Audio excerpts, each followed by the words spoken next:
Hello, this is Talk Sense, our new podcast from GNR. I'm Glenn. Nabor. And Russ.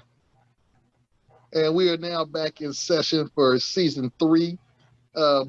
We kind of changed up this year and started to go with a podcast format, and this way we can reach more listeners, get to more platforms, in addition to, giving people more content that they want. And as always, we request you give us a like, go ahead and subscribe. And any comments that you have will be helpful with getting our podcast on the algorithm so that we can keep getting to you guys. But before we go further, let's take a little time to just refresh with the GNR members. Fellas, how was your holiday? It was great. I turned a year older in December, a year wiser. So, like anything, when you get older, you start reflecting on a couple of things, right? Your mortality at my age, and then your legacy, and also, made some New Year's resolutions like we all did probably. You want to get financially fit, physically fit, and that's it. What about you, Glenn? Mine was good. My kids are older now, in college, and so everybody was home for the holidays, and I found out that all these cats know how to mix drinks, better than I thought they would, but hey, you live and you learn, and they obviously learn from me. So can't be real bad. Russ, your little girl get everything she wanted for Christmas? Yes, she did, man. And I got what I wanted was just ultimate smiles from her. You know what I'm saying? I mean, she's always, telling me I'm the best daddy. And I mean, I am her father, so I better be my best. But I'm also, she knows I'm her dad. I'm not her friend, but that doesn't mean I don't love her any less. I just want her to be, aware how this world. I always tell her, not everybody's going to tell you yes. Daddy can't always tell you that. The world's not going to tell you that. So, we got that, and got to spend, the holidays with family and just celebrating, coming into a new year of some, good fortune, like you said, financial fortune, but it's not about that. I'm really trying to pick up on my fortune or unfortunate golf game, but that's another story. Word. Yeah. Well, today we here is MLK Day, and a lot of people have time off work, and a lot of people think that's the only reason we celebrate MLK Day. But what do you know about MLK? Give me a little feedback about MLK. Sure. So I guess everyone here, we learn about MLK in elementary school. So the basic things, civil rights leader, icon, American. But as a kid, you really don't know what that means, So I remember like when I first learned about MLK, I used to call him Martin Luther the King. So everybody in my family laughed at that, right? And it corrected me in that. But as I got older, I started realizing this man's legacy and what he did for not just people of African descent, but people who are minority groups, the underserved and disenfranchised. And his strategy in terms of the civil rights movement was great. It was a 3-pronged strategy. The first strategy was, nonviolence. Mm-hmm. He said, listen, we have to be nonviolent. We have to be peaceful. Okay. So if your neighbor smacks you, do not retaliate. And I thought about that. I said, imagine everyone on this podcast, right? We're, men, we're grown men. We have accomplished. Some of us are fathers and married. Imagine some guy comes to you and call you a boy while you're eating something, or tells you can't sit in the front of a bus, move to the back, or you're at a restaurant, with your family, and they tell you cannot sit, you got to sit at the bar stool or somewhere, and someone put their hands on you. I know, and we will put our hands back on them. Right? Exactly. So it took a lot of composure, and humility to refrain from doing that. And he knew that if you try to combat violence with violence, especially if you're disenfranchised, the whole movement will cease. So that's the first prong. The second prong was economic impact. He said, okay, you want to sit in back of the bus, so whatever, you know what? We're going to cripple the city economics. We're not going to ride the bus. We're going to boycott the bus. Okay, we're going to strike. We're not going to work in these restaurants or be a bellhop in these hotels, because most of the positions they have for African Americans at the time were labor positions, right? So we're going to we're not going to show up.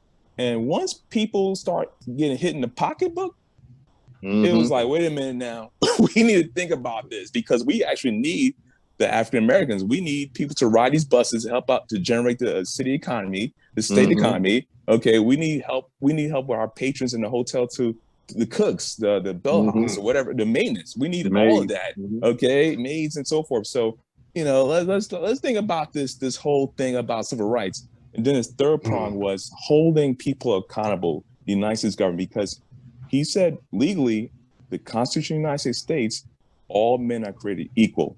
Right. If we're created equal, why are we not getting fair treatment? He made them apply the law to underserved and the disenfranchised group in this country. He said, this is how we're going to help to eradicate racism, promote equality, and not just equality along the line with civil liberties, but equality with getting paid. You know, a lot of people forget that Dr. King was about getting paid. Everyone, if I'm putting my labor in and I have this particular skill set, I just get paid like the next man, regardless of my skin color. And remember, guys, his last speech in Memphis, he was at a union. I think he was making a speech at a union rally. Yes, he was. Strike, right? Yes, he was. Yes, sir. Okay. Correct. And it didn't matter what race or color you were. He was trying to be your proponent. He was there advocating for you to get fair wages. Right. Okay. Exactly. So Martin Luther King was not just for African American people or people of minorities. He was for everyone who was not being treated right, underserved, disenfranchised. So that's the thing I know about MLK.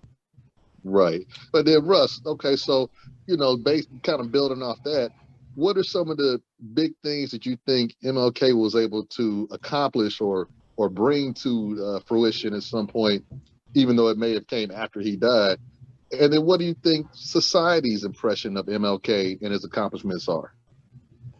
Well, you know, I was sitting here just listening to Nabor, and, you know, I was thinking about the civil rights era. And, you know, that's a part of, I would say, his legacy. Because, as, you know, Nabor has stated, he was fighting for equality for all. That includes also women. It wasn't minorities or anything, or just that only. You know, it was some racism and segregation, of course, but it was really the fight for socioeconomic equality. That's all. Like you said, we want to be able to ride the bus anywhere. Our money, we pay the same way. And then, you know, looking now and today, I think we take that for granted. Not so much to a certain extent because, you know, I see a lot of people out here now, you can drive. Back then in those times, it was probably not, you know, easy enough for you to afford a car if you don't have, you know, the wealth to do so. So you had to take the bus, but you were going to do your job. So today I would say that I think we have to see how it propelled not only how we are able to live today, but how he fought and his life was given up for our freedom. This was a man who was a reverend, you know, and he was among the people. And that's why I see today in the people today who also march, you know, no matter what the temperature is or what it, you know, because that wasn't what Dr. King was about himself. He was there for the people, and there were people who were there for him. Word. So let me ask y'all this, you know, and Russ, I'm gonna come back to you. You know, what does it mean when you give someone their flowers? Well, for me personally, it's just the acknowledgement. You have to, because, you know, looking in this post-COVID, you know, era, that's how I've been looking at things. And I'm just thinking to myself, there have been a lot of people we've lost post-COVID, even before, yeah, of course, but just seems like it's a little more rapid. And to me, giving flowers is just, you have to give the acknowledgement, whether it be, you know, family. We always going to acknowledge family, good and bad. However, you know, we have family, but there are others who are an extension and who are our, you know, it's not just the blood. For instance, I have to bring it to Brother Nabor. We've known you for at least over about 30 years, I'll say, maybe longer. So I would say, don't quote me on the time, but, you know, that I have to give him flowers because that brother always saw something. We always click. We always have. So this is why we're doing this today on our first podcast. So we're going to be recognizing and giving that acknowledgement. So let me just ask you another question. Being that we talk about MLK, Nabor, did Dr. King get his flowers, you think? I don't think he got enough, if you think about it, right? So one of the last questions you posed to Brother Russ was about accomplishment, and I think you got to think about desegregation in the 1964 Civil Rights Bill that was signed by Lyndon B. Johnson.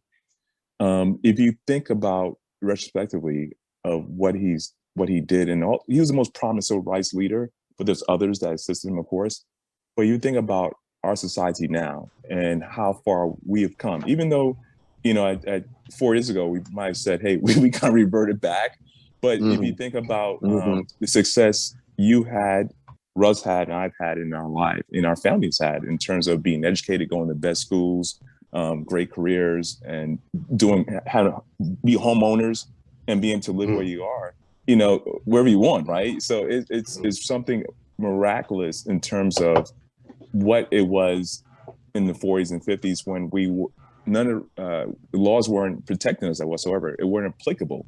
And so this man and this group of people, pushing forward to that. So I think that he probably, and also think about it, MLK, they had a fight for this holiday. There's certain states in the union, like Arizona, that I don't think celebrate MLK Day. There's certain businesses that don't acknowledge it at all. That's true. So, I think that he probably deserved more flowers. I think his wife, the late Coretta Scott King, deserved flowers. And also, wait a minute, I got to think about this too. Shout out to the AKAs. They had their Founders Day on January 15th, I believe yesterday. So she was an AKA, and I believe your mother's AKA Glenn and sister, right? Is that correct? Yep. So shout out to them too. So, but yeah, I think that he deserves more flowers than he's gotten over time. And, I don't think you can quantify what MLK and also people that were his supporting staff and other civil rights leaders have done for our generation and the next generation to come. Word. And I agree with you on that. And I think it's necessary that you got to give flowers before the person is gone. Let them know you appreciate them at that moment. It doesn't have to be after they've passed on.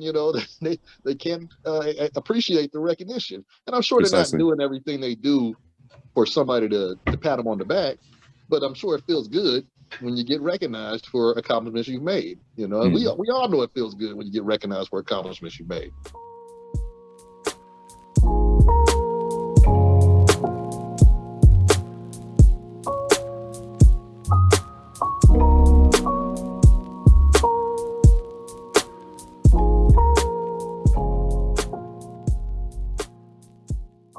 As we reflect on the accomplishments of Dr. King, we just realized there are too many greats out there that don't get the celebration and recognition that they deserve. And like I said, once they're gone, it's just too late for them to appreciate the love. And so today on Talk Sense, we have decided to give some praise where praise is due. And I'm sorry, but some of the flowers are going to be post-mortem. But that's okay. So, Brother Nabor, you want to start it off here? Who would you give flowers to? Three people you'd give flowers to. So the late Charles Bradley, he's a singer. He's born in Gainesville, Florida. Let me get the time. Born in Gainesville, Florida, November 5th, 1948. Passed on September 23rd, 2017. Soul singer from the 50s. He was a part-time musician, sometimes confused with James Brown because he had the same type of voice in terms of rustic and kind of like, I would say rustic, rustic and sparse a little bit. So I discovered him during the pandemic, like most people were sitting home trying to figure out what to do. So I went back into like iTunes and I was checking out soul music and checking out love music and came across him. And, I was amazed at this man. A lot of the things he talked about in songs were essentially about his struggle in terms of being from Florida to New York, the kind of jobs he worked, the odd jobs he worked. It's a great story about facing adversity, overcoming them, and just, singing from the soul and the heart, And one of his best songs is Reservation for Two. It's a great love ballad. It's felt with heart. It's soulful. It's impactful. So that's Charles Bradley. And then the second person is Absol. Absol from TDE, Top Dog Entertainment. Word. You know, it's funny because Like his new album. bro, that new album is magnificent. Yeah. Magnificent, man. Is you know, you and I were talking about Glenn, and you mentioned something about, I think I one of his songs, Gotta Rap, and I said, he said Primo, so I guess DJ Premier produced it. Yeah. And then there was something where one track, I can't remember, when he mentioned Boogie Down Production. And it's funny because I think we said it, that TDE, Top Dog Entertainment, is The new reminiscent. BDP. Yeah, and that's what BDP, word. Yeah, right. Boogie Down Production, you know. And you know what? I didn't think about this. I should have talked about KRS-One, give him flowers. You know, hey man, I missed brother. I missed out on that, man. I totally missed out. But you know, Absol, that whole group, TDE, Kendrick Lamar, Schoolboy, you know, J Rock, they all have different styles. They all have synergy with each other too, and absolutely love them. That new album, Herbert. If you guys have out there, our audience members listening, pick up Herbert, put it on shuffle. Okay, that's what this group talking right here. That's what we used to. We're used to hip hop. Okay, real hip hop, not about people talking about committing genocide and you know all that stuff that we hear nowadays. You know, which is fine. You know, I mean, at the end of the day, you know, I know people got to eat. We got to eat. But if you like pure hip hop, I think you should invest into Absol's album and listen to TDE, the brothers in that TDE, that whole group. They all bring certain type of sound, but definitely I'm giving my flowers to Absol. Word. Like you said, real hip hop. I mean, it's only so much scissor you can drink. You know what I'm saying? Literally, shoot. You know what I'm saying? So, you know. But Russ, you know, flowers. Who are you giving flowers to? Well, you know what? I was sitting here and, you know, we had gone over everything and talked about it. And I had shared my theory talk prior to, you know, us doing this podcast. So not in any particular order, but I want to start with brother DL Hughley. One thing for sure I'll never forget is the first time I seen him on, you know, Def Comedy Jam. Shout out to that. And he came out on the stage with a drink, which I thought was funny. And he was like, you know, drinking cost me everything, but I figure, you know, I'm no quitter. And, you know, that was hilarious to me. And then as we sit here, you know, in 2023, DL Hughley is not a quitter. Not only is he a really great comedian, he's a good actor. Probably not the best dancer. Sorry, DL. I didn't watch Dancing with the Stars, but, you know, it got around like that.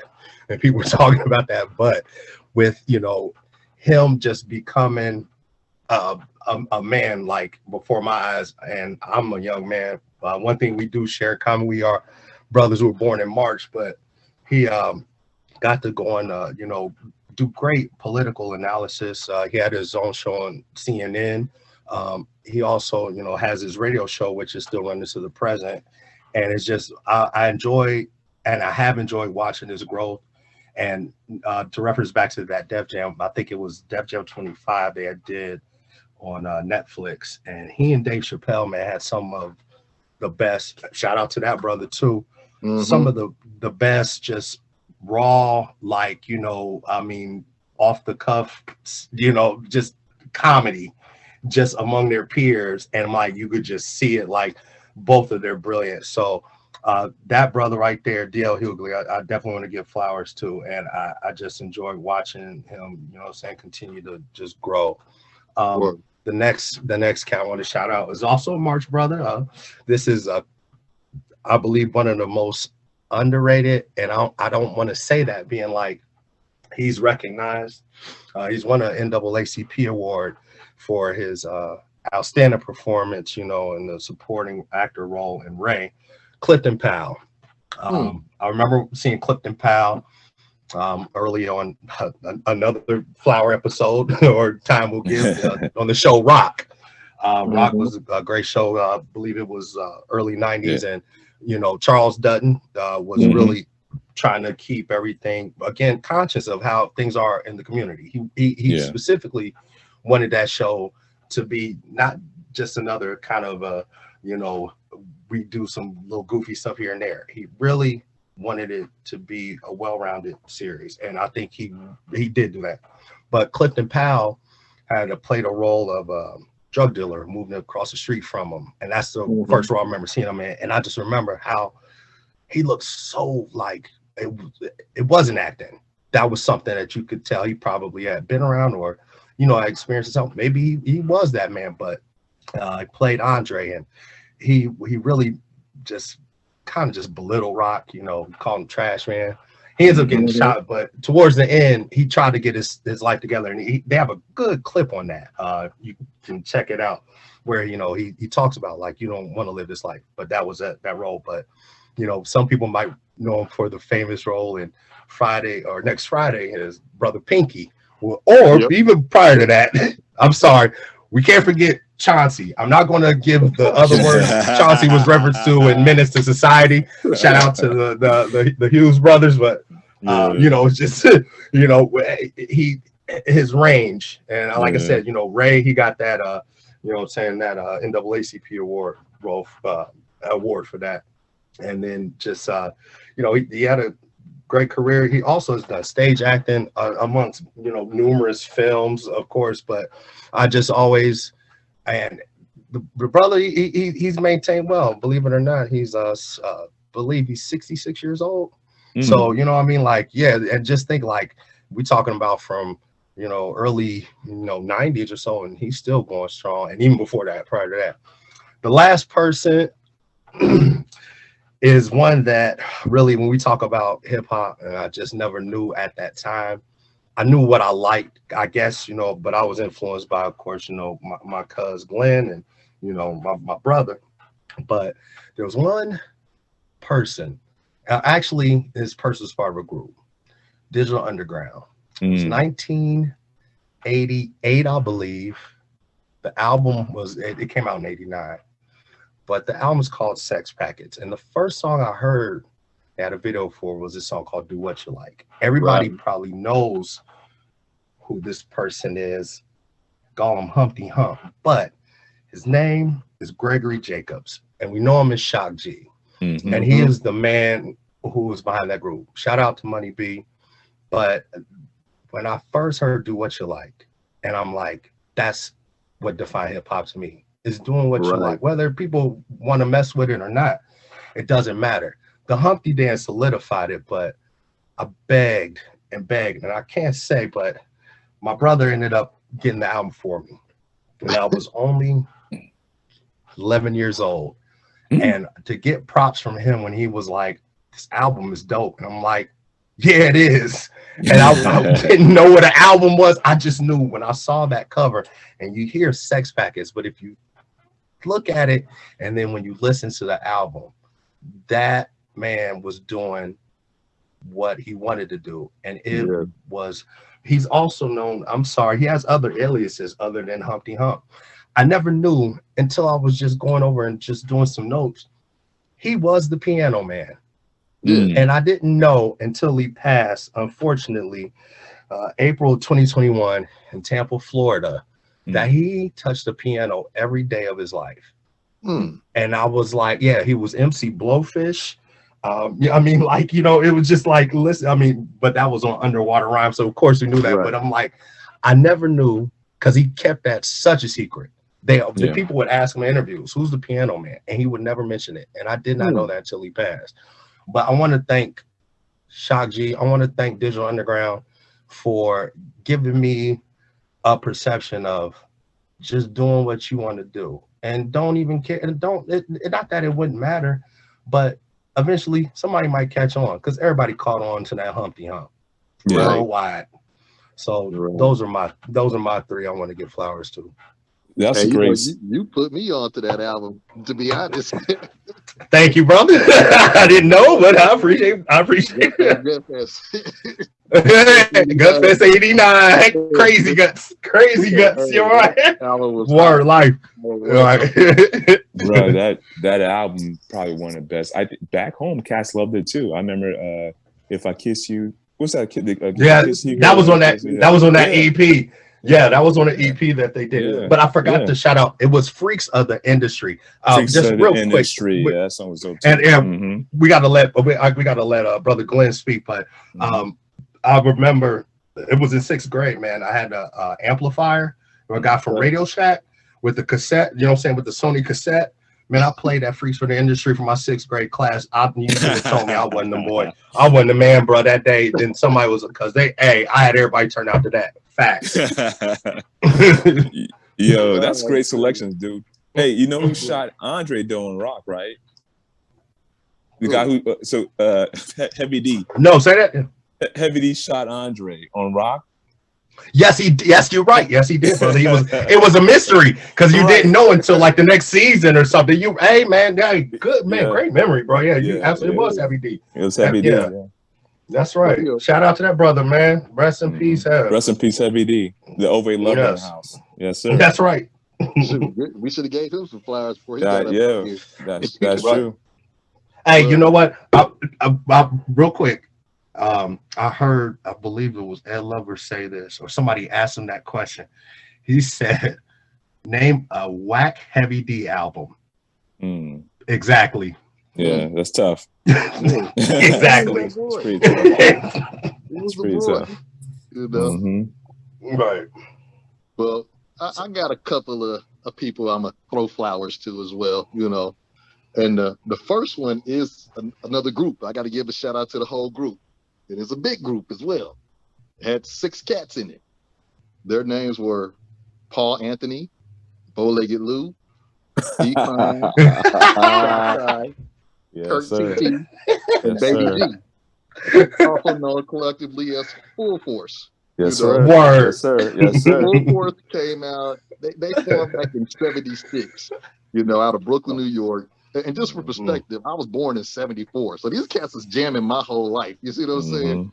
So they're doing it for a long time. They had several hits of their own. I know y'all remember Alice, I Want You Just For Me, Temporary Love Thing, All in My Mind, Ain't My Type of Height. I mean, that was a jam, bro. They also were in a couple of movies. They were in, Paul Anthony and B-Fine were the bodyguards for the character JV in Crush Groove. You know, the cat that loaned Russell the money and got him all caught up.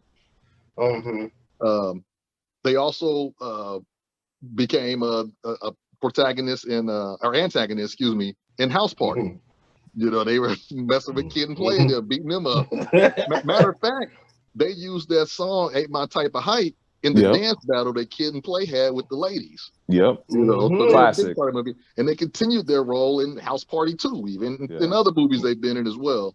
And then they also produced and worked with so many other artists. You know, they produced and worked with Lisa and Cult Jam, Force MDs, LaToya Jackson, Cheryl Pepsi Riley, Thanks for My Child, Houdini, Patti LaBelle, James Brown, Bob Dylan, Backstreet Boys, NSYNC, Britney Spears. You know, I mean, they actually even discovered Nicki Minaj before she went on to superstardom.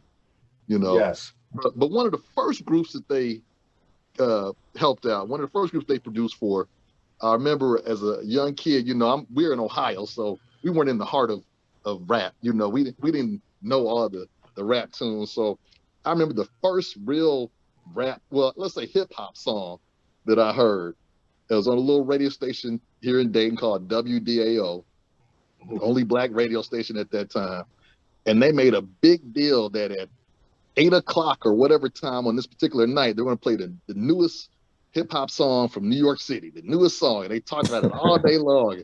And Craig, you know, Russ's older brother, kept telling me, we got to listen to the radio at 8 o'clock. They're going to play the song. So it filled up the whole day. And at 8 o'clock, the song came on. And it was Roxanne by UTM. You know, Full Force produced that and the real Roxanne comeback, you know, but that was, you know, one of the most important hip hop songs of my life is Roxanne. I might still be able to quote that song if my life depended on it, you know. But you know, gotta give Full Force some flowers. The second person I wanted to give flowers to is John Amos. You know, John Amos has been in so many films. Beastmaster. What are you Man. talking about? He was in other movies, of course, Coming to America. Coming to America 2. Die Hard 2, Ricochet. He's been in all kind of films. Coming to America, he played Cleo McDowell. With the peculiarly similar logo to McDonald's. And one thing about it, he always reminded me of my uncle, George McDole. Hey, man, I knew that I was gonna have to say it if you didn't. I thought it was me. I'm sorry, please. So he always reminded me. That's probably the one reason why I even messed with John Amos. But he was also, important in all kind of TV shows. He guest starred in Sanford and Son, 18, Cosby Show, Fresh Prince of Bel-Air. He played Tommy's father in Martin on an episode. Yes. He's been in Touched by an Angel and Murder, She Wrote. And then of course, his famous role as James Evans, who was the quintessential beat down by the man, but got up every day to struggle to put food on the table for his family. Black father, and Good Times. So, and with Good Times, with that show, his main focus was to really show how people are overcoming the problems in that, racism, poverty, the underserved housing projects in 1970 Chicago.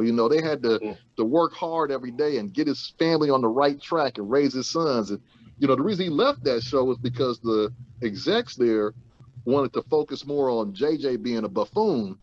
And Amos even told him, Black people don't let their kids do that type of stuff. They wouldn't be like this. They wouldn't act like this. They would raise them with morality and rules and give them, something to look up to and try to get a life better than what they had. But they didn't go for that, So, John Amos, he was really somebody I feel should get flowers as well. And all the things he's done, Broadway, like I said, films, TV, he definitely needs flowers. And then the last person I would give flowers to is Cornel West. Cornel West, this dude was born in Tulsa, Oklahoma. Yeah. So he probably spent all his life hearing stories about the 1921 Black Wall Street Massacre in Tulsa. Yes. He had a grandfather that was a pastor, a father that was a businessman, a mother who was an educator, got a school named after her in California. So, it's no wonder that this guy grew up marching in civil rights rallies and, as the student body president in high school, he fought to have Black studies curriculum taught at the school of his high school that he was going to, and went on to become a renowned professor, writer, actor, activist, intellectual, heavily influenced by Dr. Martin Luther King Jr. He always fights for, equality between all races and genders and classes of people that are, trying to live the American dream. One thing that I found out about this cat, at 20 years old, this man graduated magna cum laude at Harvard in 3 years. He didn't even go 4 years. He did it in at 20 years. At 20 years old. He was the first African American to obtain his PhD in philosophy from Princeton. He's taught at every Ivy League school out there, basically. He taught at Yale, Princeton, Harvard, Union Theological Seminary, which is basically the Theological College of Columbia University in New York City. But he's did all these schools that he's taught at, and he's wrote over, I think it's like 20 books. He's edited 13 books. This is really a voice of our times for equality and transparency and how America is really ran. He was in The Matrix. Yeah, I remember he had a little role in The Matrix, and actually the second and the third one, he had a little role as Councilman West. He's part of a little council in the city down there. So he collaborated with Travis Smiley, on a radio show. He actually has made some albums, and he's worked with artists like the late Gerald Levert, John Cougar Mellencamp, Andre 3000, KRS-One we talked about, Jill Scott, Talib Kweli, Prince, my favorite artist of all time, worked with him on his albums. And currently he's still out there doing things. He's on a weekly podcast called The Tightrope, which is on Patreon. But he's, on there with a sociologist, Trisha Rose, that he does work with her. So, these people, like we said, are people that are out there in this world doing things every day, trying to make a difference, and that's why here at GNR, we had to talk sense. We had to just make something really make sense and give these people their flowers before it was too late, So just to kind of wrap up today, we've had a nice little conversation. We talked about MLK. We brought up people that we just think deserves recognition. If you like this, again, we ask for you to hit that like button, subscribe to our show. And in the comments section, who do you think should have flowers given to them before it's too late? Hit us with some comments so we can maybe address that in future shows. But as always, we want to thank y'all for listening. Again, I'm Glenn. Nabor. And this is Russell. I said we're signing off, and one love. We'll talk to you next time.